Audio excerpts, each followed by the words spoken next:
Okay, a while back, a few weeks ago, I dissolved my contract with Twitch.tv. I weighed the pros and cons. I decided it was the best choice for me, and I wanted to run through my reasoning here and let you know how it's working out for me so far. Many users in the wake of hashtag Twitch do better and them not doing that, there's many users thinking about diversifying their content platforms. So I thought this might be helpful for them, especially if you, the viewer, are on the fence of offboarding with Twitch. Spoilers, I am 100% for dissolving your contract with Twitch. Whether or not you think Twitch is doing a good job with any of the problems plaguing their services right now, but I won't blame you if you keep your contract. If you decide that's in your best interest, well, it very well may be, and it's not my place to tell you what to do, but I would guess that it might not be in your interest, and I'll get into that later. So here's the big one. Why? As much as I'd like to say that I offboarded from Twitch for benevolent reasons, I decided to offboard long before recent controversies, as early as summer 2020. I was watching videos on the platform about the business side of Twitch, and I stumbled across Devin Nash's video, Why You Should Never Become a Twitch Affiliate. Devin, who is extremely knowledgeable about the business side of content creation and online entertainment, outlines a whole mess of reasons why being on board with Twitch as an affiliate isn't really a good idea. If you want to understand my reasons, they don't actually deviate a whole lot from Devin's video, so I strongly suggest you watch that, but here's the points that kind of stuck with me the most, and I've reiterated in my own words. Twitch locks you into platform exclusivity. Streaming on other platforms gives me increased visibility, but doing so is actually a breach of contract, so I'm not supposed to. A lot of people do it anyway. I don't suggest doing that because honestly, if you actually want to make it on the platform, well, you have to follow the contract. Even though it's not said explicitly, I would be surprised if Twitch didn't actually limit who was chosen for partners based on things like who's breaching the contract. There's also a 24-hour time limit on content. So if you post something or stream live on Twitch and you clip something and it's a great TikTok, you can't post the TikTok within that 24-hour period without, again, breaching the contract. Another upside was that there's no more advertising on my channel. If my channel's not part of the affiliate program, there is no advertisements being played on my channel, so people don't have to subscribe to be able to watch the content straight through, which is actually pretty good. And then there's some ambiguous overreaching in the contract with brand ownership and use of likeness, things that Devin goes into in depth, but basically it doesn't sit well with me. As a person who's trying to build their brand from scratch, it isn't really a good idea to just sign off the rights to that brand to a company that isn't really doing a whole lot for me in exchange. So what are the downsides? There's a lot of downsides. I'm not gonna lie to you and say that being off of Twitch affiliate program has been amazing. It actually has been a bit of a chore, and I'll kind of just rattle off a bunch of things that you do lose as a Twitch affiliate, the things that I wish I knew ahead of time. First of all, you lose full monetization of all options Twitch offers. That makes sense. You don't have access to bits. You don't have access to subscriptions. You lose a lot of common Twitch features as well.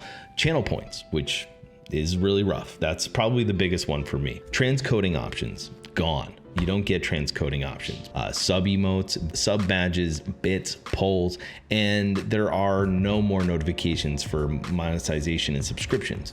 When people are on your channel, it'll tell them, hey, you have to resubscribe. You haven't subscribed this month, and they will do so because there's a call to action built into the platform, which is pretty awesome to have, but unfortunately, gone.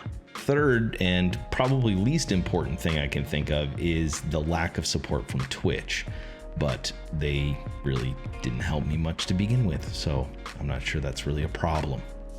Channel points and transcoding are easily the biggest loss on this list because channel points are just really cool and an awesome passive reward system for people just viewing your stream. And transcoding, even though you don't get 100% access to it, if you get a certain number of viewers, like 10-ish, you actually get access to transcoding, and it allows people with slower connections to put like 140p or 720p 30 FPS and get a more smooth broadcast out of your channel. If you're broadcasting in HD and people with slow connections don't have access to those options, they might not be able to watch your content at all. But YouTube allows you to have transcoding right out of the box, which means that if you did multi-stream on YouTube, they can access the stream on YouTube instead and get full access to the broadcast without really losing much of anything at all and gaining a whole lot more on transcoding. Plus, unlike Twitch where you have to have a certain number of viewers, transcoding is available no matter what on YouTube, which means that you, as the viewer with a slow connection, are able to just jump right in, no problem.